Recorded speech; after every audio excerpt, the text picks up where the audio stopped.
Hello everyone. तो आज मैं आपको बताऊंगी बैलून स्लीव। तो इस स्लीव को आप टॉप में, शर्ट में, लेडीज शर्ट और आप कुर्तीज़ में ट्राई कर सकते हो, बहुत ज़्यादा अच्छी लगती है। तो आइए स्टार्ट करते हैं। सबसे पहले मैंने फ़ोल्ड करके रख लिया है कपड़े को और यहाँ से हम ये देखो मैंने इस तरीके से फ़ोल्ड करा है। मैंने डबल कपड़े लिए क्योंकि 2 स्लीव निकालनी है, तो इसलिए यहाँ से जिधर से अनफोल्ड है, फ़ोल्ड है ऐसे करके, तो इधर की तरफ से जिधर बंद की तरफ अपनी तरफ, तो इधर से हमने 4 इंच एक्स्ट्रा रख लिया है। ठीक है, तो यहाँ से हम 4 इंच हमने एक्स्ट्रा ले लिया है और इसकी हम एक पूरी सीधी सी लाइन ड्रॉ कर देंगे और इसमें हम स्लीव फर्मा, नॉर्मल जो रेगुलर स्लीव फर्मा है उसका इस्तेमाल करेंगे। और यहाँ से मैं 1 इंच छोड़ रही हूँ। ठीक है, वो मैं आपको भी बताऊँगी कि मैं 1 इंच यहाँ से क्यों छोड़ रही हूँ। ठीक है, और रेगुलर स्लीव फर्मा आप मेरे बबीता फैशन बुटीक वाले चैनल पे देख सकते हैं और उस पे आपको रेगुलर फर्मा और टी शर्ट फर्मा दोनों के ही आपको मिल जाएगी ड्राफ्टिंग। देखो, ऊपर से 4 इंच छोड़ने के बाद हमारा जो ये फर्मा का जो हमारा स्लीव फर्मा है ये हम लेंगे। इसमें आपको ये ध्यान रखना है कि इसमें बैक और फ्रंट दोनों एक ही होगा, मतलब जो हमारा बैक वाला जो कटिंग होता है वही होगा, फ्रंट की कटिंग इसमें नहीं होगी। तो इस तरीके से आपको फर्मा को रखना है। 1 इंच हमने इधर की साइड छोड़ दिया है, वो छोड़ के, और ऊपर से जो 4 इंच छोड़ा है वो, बाकी हमारा जो फर्मा है वो सेम टू सेम इसी तरीके से बस फर्मे को ड्रॉ कर लेंगे। आपको फर्मे की कटिंग देखनी है या उसका ड्राफ्टिंग देखना है तो आप मेरे चैनल पर जा कर के देख सकते हो।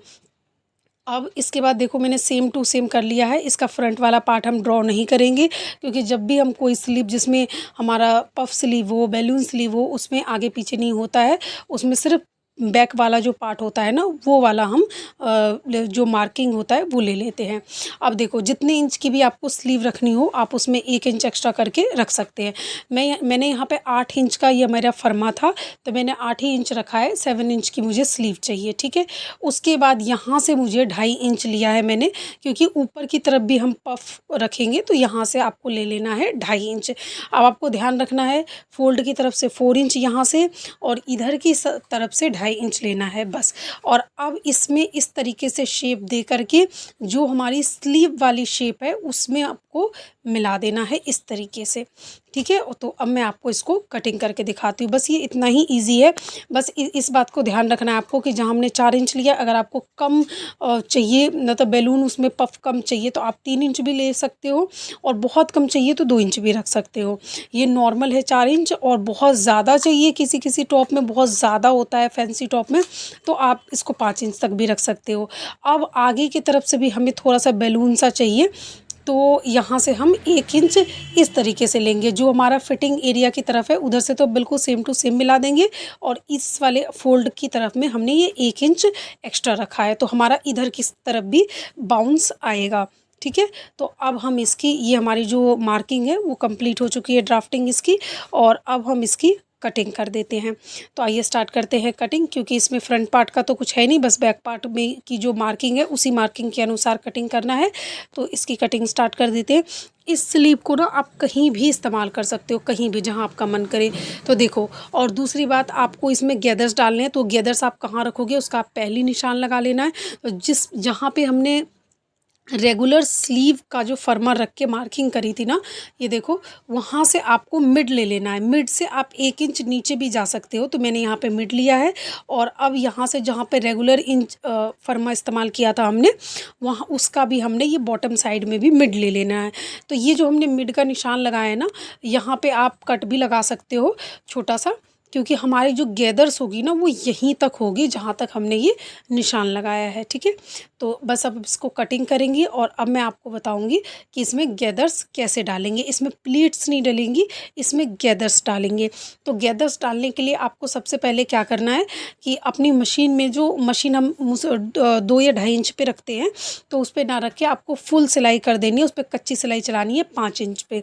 ठीक है, ये देखो, तो ये हमारी, सबसे पहले तो आप ये देखो, ये पूरा स्लीव कट के तैयार है। पफ स्लीव है हमारा, जो बैलून स्लीव है। तो इसका लुक आजकल बहुत ज़्यादा ट्रेंडी है। आप शर्ट के साथ, ये जो टॉप के साथ ये सब बना सकते हैं, कैरी कर सकते हैं, बहुत ज़्यादा अच्छा लगता है। तो ये देखो, ये हमारा स्लीव कंप्लीट है। यहाँ हम गैदर्स डालेंगे और ऊपर की तरफ गैदर्स डालेंगे। इसमें आपको कुछ नहीं करना, बस आपका जो सिलाई है वो 5 नंबर पे सेट कर देना है और एक कच्ची सिलाई लगा लेनी है। तो देखो, मैंने एक स्लीव को तो इस तरीके से तैयार कर दिया है। मैं आपको समझाती हूँ। जहाँ तक जो हमने मिड वाले निशान लगाए थे ना, वहाँ तक मैंने एक 5 नंबर की इस तरीके से सिलाई लगा दी है, मतलब बिल्कुल जो कच्ची सिलाई होती है ना वो। उसके बाद आपको क्या करना है, ये जो सिलाई होती है तो इसमें धागे होंगे, ऊपर और नीचे दोनों एक धागा होगा। तो हमें कोई सा भी एक धागा, या तो ऊपर का या तो नीचे का, ऐसे करके खींचना है धीरे धीरे। जब आप इस तरीके से धीरे धीरे खींचेंगे तो गैदर्स बनेंगे। इसको गैदर्स बोलते हैं और गैदर्स का लुक अलग ही आता है, प्लीट्स का लुक अलग आता है। तो आपको इस तरीके से गैदर्स बनाने हैं, प्लीट्स नहीं डालने हैं। तो आपको इस गैदर्स को एडजस्ट करना है इस तरीके से, थोड़ा थोड़ा पूरे में गैदर्स को फैलाना है जहाँ तक भी आपका निशान लगा हुआ है। उसके बाद ऊपर की तरफ जो हमने ये निशान लगाया था, कट कर दिया था, या इसमें भी हमने इसी तरीके से गैदर्स डाल लेने। आप एक धागा खींचोगे तो इस तरीके से गैदर्स डल जाएगा। उसके बाद आप गैदर्स को आपका जहाँ जहाँ निशान है उसी एरिए में, उतने एरिए में आपको एडजस्ट कर देना है। अगर आपको ये ज़्यादा लग रहा हो तो जो आपका रेगुलर वाला जो फर्मा है ना, उसको रख के इसको आपको रीचेक भी कर सकते हो। तो देखो, हमारी गैदर्स डल गई है। अब आपको क्या करना है, 1-2 इंच की पट्टी कट करनी है, ठीक है। 2 इंच की पट्टी कट करने के बाद उसको डबल करके, ये देखो मैंने 2 इंच की एक पट्टी कट कर ली है, ये देखो 2 इंच की है, और इस तरीके से उसको डबल करके यहाँ से स्टिच कर लेना है। स्टिच करने के आप इसमें बीच में पहले भी निशान लगा सकते हो। देखो, तो ये हमारा गैदर्स वाला तैयार हो चुका है और इसका फुल लुक